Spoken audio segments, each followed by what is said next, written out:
Well, you know, they have, you talk about all the things that, you know, a lot of times I said, you know, they're not, even though it's, you know, they're men and women, they're not allowed to have contact. So basically I said, so basically right now you got more semen than the Fifth Fleet.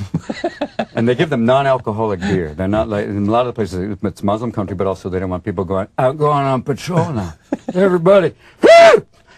So they give them non-alcoholic beer, which is basically, yeah, it's like a Nerf vibrator. Not going to do much. Guys have 2 non-alcoholic beers going, woo, nothing. And, you know, and you talk about the place, you know, just where they are in the middle of everything. And they started to build a routine kind of around that, and these planes and the helicopter and all the weapons. They have the Predator, which is that manned drone. Oh, you saw a Predator? I saw a Predator. It's basically a flying dildo. They call it Little Fokker. This is the thing that came down. Yeah, this is the thing that when they arm them is lethal, but most of the time they're just doing surveillance. But it looks like basically a vibrator with wings.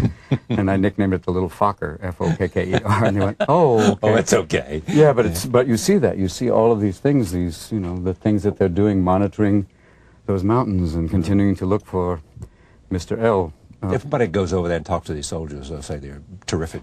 Yeah, kids. There's a sense of, you know, because number one, it's, you know, that's a volunteer army. Yeah. There's no sense of, you know, I mean, they would love to come home soon, but they know what they're doing, and they still are, they know that they have to, you know, protect this kind of tentative Afghan government. When the Minister of Tourism is killed at the airport, bad for business. Yeah, yes. Come back to...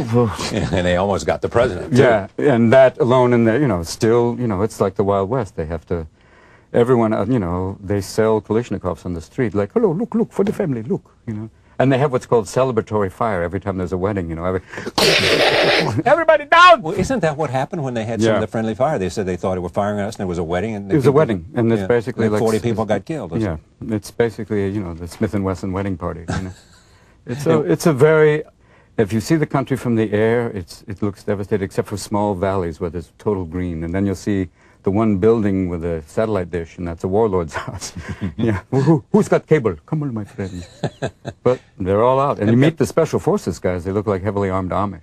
Yeah, full beard, all, yeah, exactly. Full beards and burkas, and you know, even the Irish guy with the red beard. Shut up!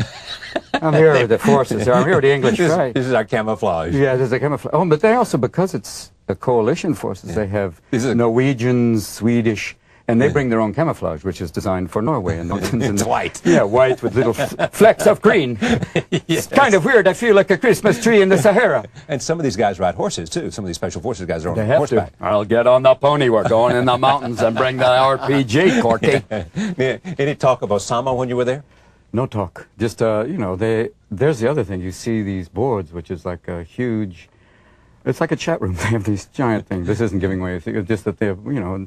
There's little dots, and that's everybody who's out there, and they know, you know, they're looking. They're listening, too. Listening is what they're doing. Yeah. I was also knowing that, you know, with some of these remote control, like the Predator or whatever, all it just takes is one Pakistani with a remote control playing, going, look, I'm messing with the billions of dollars. I could screw with you. But I think, yeah, they're checking all over and listening and monitoring and, you know, just trying to maintain. But that's the second part of the equation of people there. That's what you're looking for if you keep pushing. I think we're making a big mistake to go in Iraq. God, man. It's you know, if they have, someone said, if, you know, they keep saying, we know things. Right. Then give us a clue, Sparky. Bigger than a bread box. You remember, you know, the Cuban Missile Crisis, there was I have pictures here of missiles, if you see here and here. Adlai Stevenson. Yeah, Adlai Stevenson. That is not a harvester. That is a SAM missile sight. Yeah, you can't just say, they have aluminum siding! Those are pipes for air conditioning!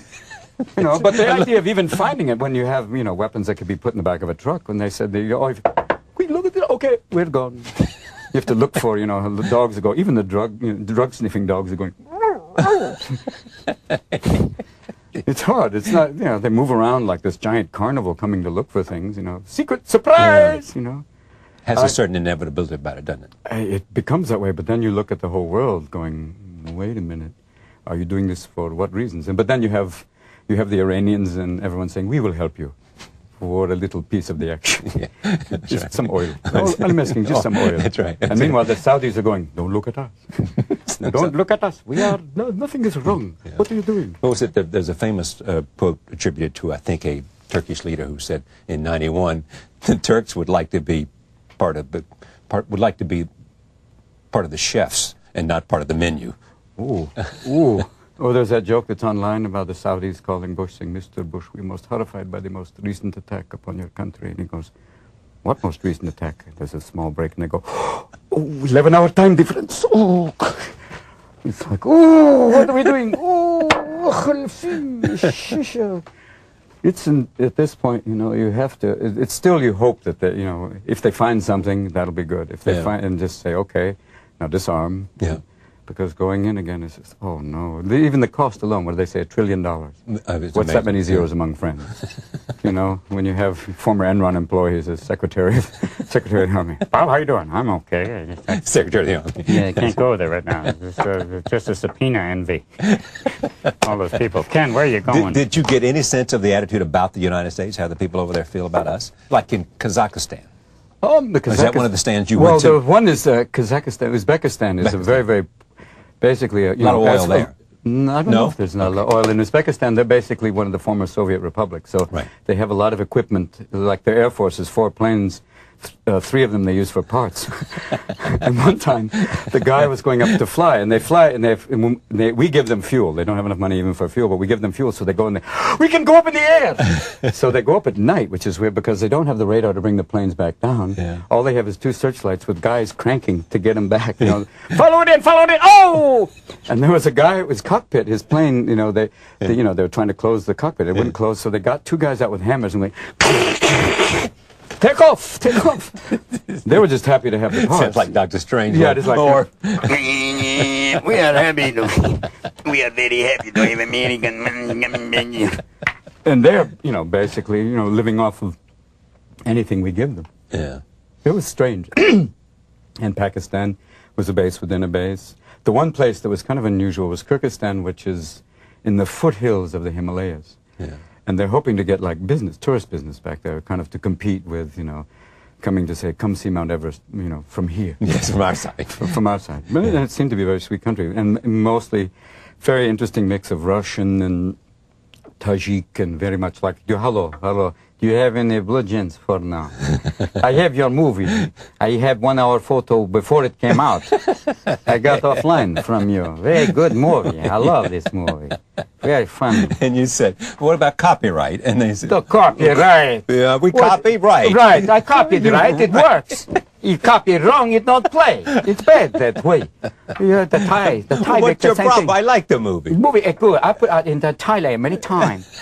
You used to see people that get movie cameras, they would go into theaters. That's how they do sure, it. That's the way and they then do you'd see people walking in your movie, or the one guy who went to shoot Platoon was an hour late. So they would sell the movie with 1 hour missing. You know, it's like, hey, all right, you know. Anywhere you wanted to go that you've never been?